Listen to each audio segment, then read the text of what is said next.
first of all, I want to say that I think the quote is so great.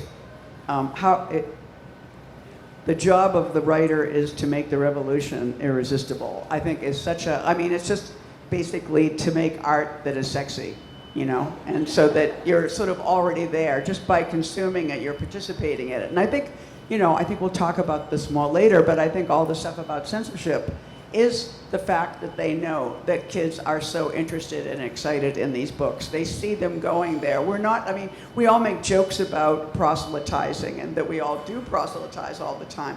But we don't have to, you know. I think just by our queer existences and just by the queer stuff that we make, I think we're very attractive and appealing. And we, you know, in the same way that you enter a room and you always find that same kind of person that you date, I think people, the larger room of your life is equally charged, and we always inevitably are drawn to what is ours. And so it's very, there's a valence that's just true and passionate and political. But I also thought about work, wondering what the word work means, because I think, is my work writing? Is that my only work, you know? And obviously we all do so many other things. We do things to make money that may or may not be writing. We do activism. And I have a very funny history with activism, because I feel like I've done things over the years. You know, I've gone to marches, never really felt very comfortable there. I'm the generation of ACT UP. I went to ACT UP meetings, but I didn't really like ACT UP. You know what I mean? I went to some of their, I had a hard time getting up early. You know, it would just be like down at Wall Street, falling asleep, thinking, how can you do this, you know? And I even found some of the egos made me, there were people who I didn't think were so interesting or cool making speeches, and I didn't like it, you know? And I did, you know, I often did my own, I ran for president in 1991, 92, and it was a political act, and it was my work.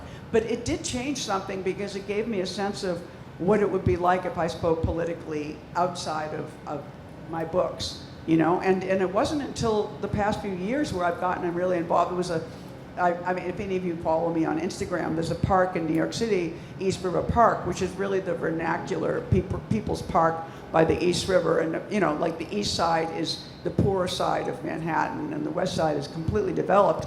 And the city, you know, part of it was about the pandemic, but the city started to, first they asked the people in the neighborhood, what kind of park would you like? You know, and it was all post-Sandy, and the idea was to protect the park. So they invited people into the process, and then they completely took it away from them and made a plan to destroy the park. And it's been this horrendous thing. And I became part of a group of people fighting, and had the experience like, what is my, I mean, I use Instagram because I like to take pictures, and I take my dog on walks, and I love my dog, and I promote my own events. But suddenly I thought, oh, as an activist, I can get people, I have a lot of followers, and I can get a lot of people to come to East River Park. And it just, it became the whole procession of being a writer. Like, I've been a writer since my 20s, so I can write a one-page poster, you know what I mean? Like, I can make a flyer. I can write something that would look good on the wall. I can write a chant. I can give a political speech, and it's so interesting to think that what we do inside our books is training us to step outside of our books, either before or after, and speak directly to the world. Because people, I mean, Allen Ginsberg was the adult when I was a kid, and the thing I loved about him so much was he was the poet who was always asked to speak politically, you know. And if you put the mic up to Allen, he always knew what to say. You know, and it seemed like a lot of other people didn't have that gift, you know, but he always saw it as one thing. Being the poet meant a political thing. Being the writer meant a political thing. And so it's like the political speech happens inside of here, but what's weird is that what you write in the book gives you permission to speak publicly.